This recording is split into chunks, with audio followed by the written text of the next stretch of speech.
ಹರಿ ಓಂ ಬಂಧುಗಳೇ, 2026 ಕ್ರೈಸ್ತ ಹೊಸ ವರ್ಷಾರಂಭದ ಶುಭಾಶಯಗಳು. 2026 ಮಹಾಸಂಕಲ್ಪದೊಂದಿಗೆ ಈ ಹೊಸ ವರ್ಷವನ್ನು ಪ್ರಾರಂಭ ಮಾಡೋಣ. ಪ್ರತಿ ವರ್ಷಗಳು ಕೂಡ ಆರಂಭ ಆದಾಗ ನಾವು ಹೊಸ ಸಂಕಲ್ಪಗಳನ್ನ ಮಾಡ್ತಾ ಇರ್ತೀವಿ, ಒಂದೊಂದು ರೆಸೊಲ್ಯೂಷನ್ಗಳನ್ನ ಮಾಡ್ತಾ ಇರ್ತೀವಿ.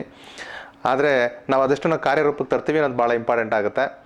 ಈ ಬಾರಿ ಏನಪ್ಪ ನಾವು ಒಂದು ಮಹಾ ಸಂಕಲ್ಪವನ್ನು ಮಾಡಲಿಕ್ಕೆ ಹೊರಡಬೇಕು ಅಂತ ನಾನು ಹೇಳಲಿಕ್ಕೆ ಇಷ್ಟಪಡ್ತೀನಿ ಅಂದರೆ, ಮೊದಲನೇದಾಗಿ ಪ್ರತಿನಿತ್ಯ ನಾವು ಎಲ್ಲರ ಮನೆಗಳಲ್ಲಿ ಅಗ್ನಿಹೋತ್ರ ಆರಂಭಿಸಬೇಕು ಅಂತ ಅನ್ನೋದು ನಮ್ಮ ಆಶಯ.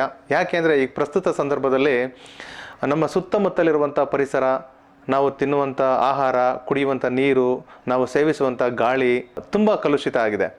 ಇಂಥ ಸಂದರ್ಭಗಳಲ್ಲಿ ನಮ್ಮ ದೈಹಿಕವಾದಂಥ ಆರೋಗ್ಯ, ಮಾನಸಿಕವಾದಂಥ ಆರೋಗ್ಯ, ನಮ್ಮ ಮಕ್ಕಳ ಭವಿಷ್ಯ ಇವೆಲ್ಲವೂ ಕೂಡ ತುಂಬ ಅಡಗಿದೆ.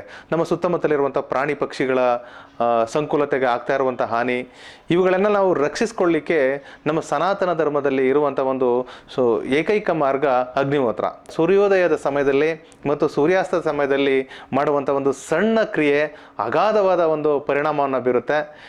1ನೇ ತಾರೀಕಿಂದ ಜನವರಿ ಸಂಕ್ರಾಂತಿಯ ತನಕ ಯಾರೆಲ್ಲ ಮಾಡಲಿಕ್ಕೆ ನಮ್ಮ ಜೊತೆ ಜಾಯ್ನ್ ಆಗ್ತಾರೆ, ಸಂಕ್ರಾಂತಿಯಂದು ಸಾಮೂಹಿಕ ಅಗ್ನಿಹೋತ್ರವನ್ನು ಮಾಡುವಂಥ ಒಂದು ಸಂಕಲ್ಪವನ್ನು ಕೂಡ ನಾವು ಮಾಡಿದ್ದೀವಿ. ಹಾಗಾಗಿ ಎಲ್ಲರೂ ಕೂಡ ನಮ್ಮ ಜೊತೆ ಕೈ ಜೋಡಿಸ್ಬೇಕು ಅಂತ ನಾನು ಕೇಳ್ಕೊಳ್ತೇನೆ.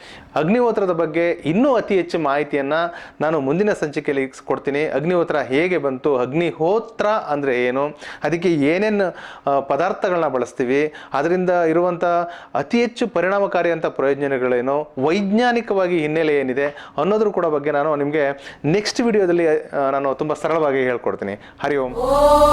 ಶಾಂತಿ ಶಾಂತಿ ಶಾಂತಿ.